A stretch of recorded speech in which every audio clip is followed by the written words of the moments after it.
Hello all, welcome to TISSNET 2022 analysis. As I keep saying generally that these are typically the most difficult kind of exams when it comes to exams like SNAP and TISSNET. I consider them the most difficult kind of exams because the type of questions that are there generally in these kind of papers is so easy. The type of questions that are there, the different questions in quantitative ability, if you look at it, the questions are so easy that you will probably feel that sabko sab aa jayega, then how is it that I am going to clear the cutoff? And that is where probably current affairs and general awareness is going to play a big role. That is my first impression of the paper. If you are there and attending, please put in your comments in terms of how do you feel was the paper, what was the level of difficulty section wise according to you, before I share my presentation.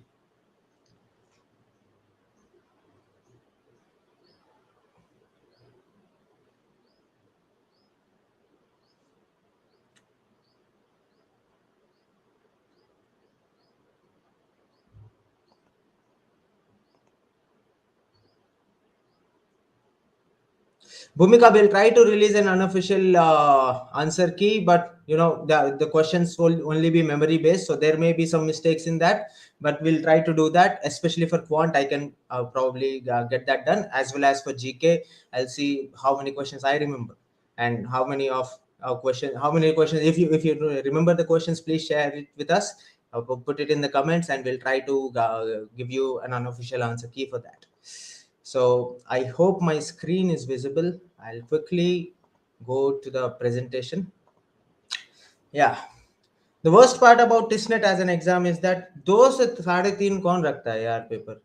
It is a time where I was looking at the faces of everyone in the hall, and half of them, some of them were sleepy, some of them were hungry, some of them were both. I was into the third category. I was both sleepy and hungry during the paper. So my sole goal in the paper was to get done with the paper as quickly as possible, and that is what I actually did as well. So if you look at it, in the all if you compare it with all the MBA entrances you would have taken in this academic year, including CAT, ZAT, IFT, SNAP, NMAT, MyCat, any such paper that you would have taken before, one place where TISSNET as an exam stood out to me is that probably TISSNET was the only exam in which I could go back to the questions that I had marked for review. But sadly, there were no questions I had marked for review because questions were typically not worth marking for review. So if you look at the questions of GK, you either know it or you don't know it.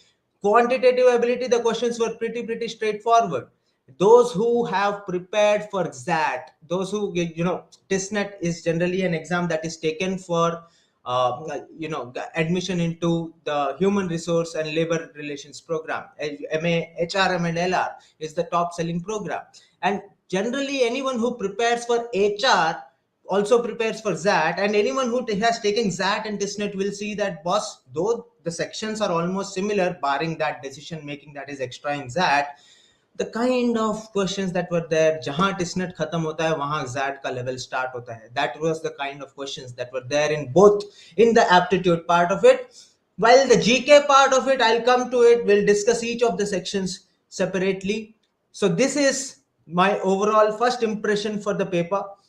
I feel out of the 40 questions of general knowledge, the level of difficulty I would say is easy to moderate, because some of the questions were pretty straightforward and some of the questions were, what you would have studied in school in your history. Some of the questions were what you would have studied in your school in your geography. If you remember them, very good.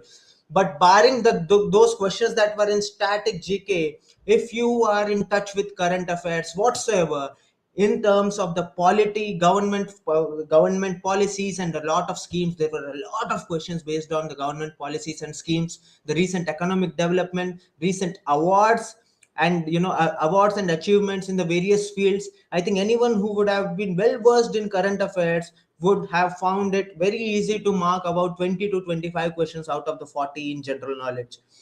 When it comes to math and logical reasoning, there was no logical reasoning anywhere in the paper. I don't know why they named it math and logical reasoning. Simple math, simple arithmetic based questions, simple geometry based questions. There was only one odd question of algebra which was logarithm based, in which option 4 was the answer, I guess.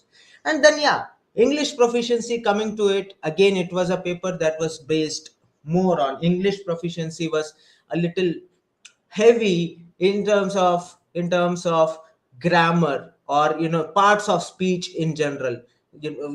Filling in the blanks using prepositions, even the fill in the blanks questions that in which you had to identify either a synonym or antonym, or vocabulary based questions, were not all that difficult, making it slightly an easier paper as compared to what happened in TISSNET last year. So my first impression of the paper is that the general knowledge 20 to 25 would be a good attempt. Anything about 25 marks in general knowledge is always gold.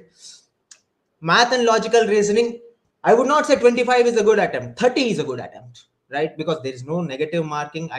Everyone should have attempted all 30 questions over there. There were some 2-3 questions which were a little ambiguous and which were slightly difficult, that we can always discuss about. But yeah, in math and logical reasoning, anything below 25 is what I would say is a poor score. I would not say anything about 25 is a good attempt, because marks were lying there. Yeah, bell mujhe maar wale questions. A lot of them were there in math and logical reasoning section. And when it came to English proficiency, as I said, 20 to 22 marks, because if you have prepared for exams like CAT and ZAT, if you have taken, if you are good at reading comprehension, 10 questions of reading comprehension, that is 1/3 of the paper were on reading comprehension, and the questions were also almost straightforward in reading comprehension. 3 questions of parajumbles which could have been easily solved, given that there were options also available to you, and also the first sentence of the parajumble was already given. So basically, I feel that 65 to 72 is a very good score that can get you a seat, that can get you an interview call from TISS. So let us break it down section wise. The first section, general knowledge, if you look at it, geography based questions, polity based questions. There were, when it comes to current affairs, one question related to the COVID vaccine, 4 questions related to sports, 1 question related to environment, 1 related to education, couple related to culture, business, and awards. These current affairs, if anyone would have followed what has happened in the last couple of years, the only sad part is that the current affairs was not completely based on what happened in the academic year 21 to 22, but there were some questions pre-COVID as well, 2019 2020 timeline ke questions bhi the in this paper, and that is what would have made some of these questions a little difficult. But otherwise, there were questions of modern history, and one odd question about literature and technology also available in the paper, out of which I felt one could easily get 20 to 22 marks. The reason I am saying this is, even if you don't know, some of the times what happens is, in general knowledge, given that there is no negative marks, you should attempt all questions. That is a definite that is a definite thing that you should do. More than attempting the questions, I think there was also a scope where you could simply guess the answers to the question. So if you look at some of the questions in general knowledge, there were questions like, what is the full form of this parak scheme, or parak as an initiative?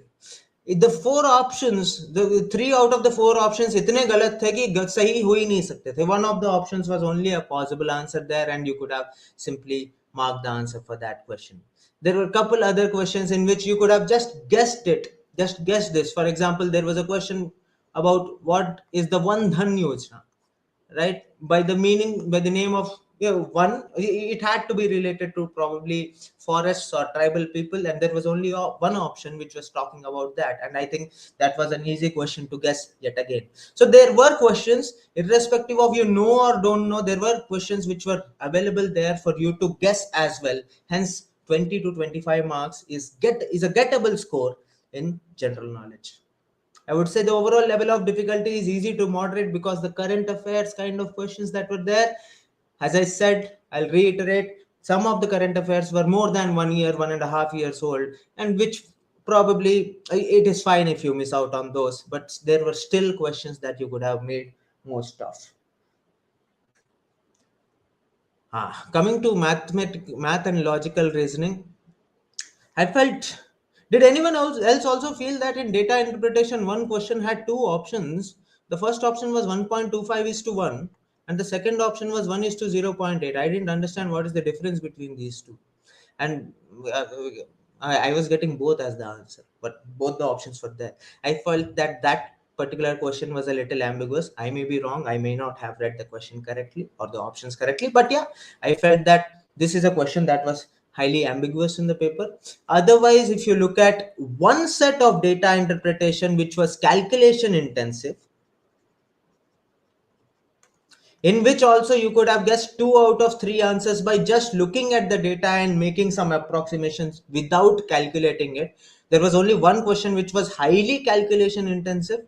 If you leave out that question and that one question in the DI set, in which there were 2 options which were absolutely the same, I think barring those 2 questions, none of the questions in the paper I actually felt were very, very difficult. The only question of logic, couple of questions based on logical reasoning in this were those based on number series and alphabet series.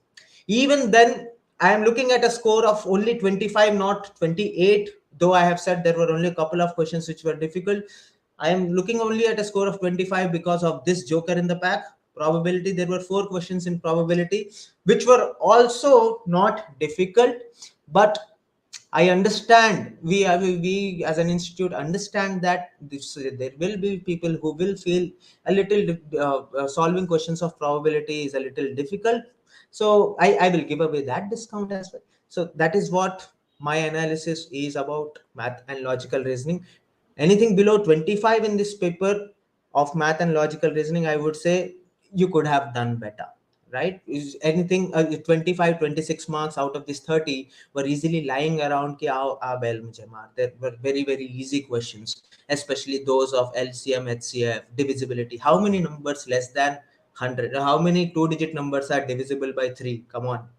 Is that even a question? Wahan se to, that is where TISSNET questions ended. The kind of questions that were there in math, I felt were absolutely very, very easy, and everyone should have made maximum marks out of this particular section. So 25, 24 to 26 is a very good score in this section. Coming to English proficiency, as I said, there were 8 questions of fill in the blanks, 5 of them based on prepositions, and the options in this kind of questions which were based on prepositions, options were of great help. If you could have just looked at the options and decided what kind of options can be eliminated, I think these kind of the preposition based questions were very easily doable. Also, the vocabulary based questions were not too deep into vocabulary. बहुत अच्छा फाड़ जबरदस्त vocabulary, भयंकर vocabulary आने की कोई जरूरत नहीं थी. These were questions that one could have solved basic understanding of the English language. One thing that hit me hard in the paper, however, was that the section at the beginning was named English Proficiency, but when I actually attempted the section was named Verbal Reasoning. And there was one joker question in Verbal Reasoning about monkeys, llamas, and something like that. 3 groups. Yeah, basically an arrangement kind of a question in which you could simply eliminate the options again, which of them was particularly true, definitely true was the question, and you could have simply got the answer for that as well. Even the questions in which you had to identify, you had to name one antonym.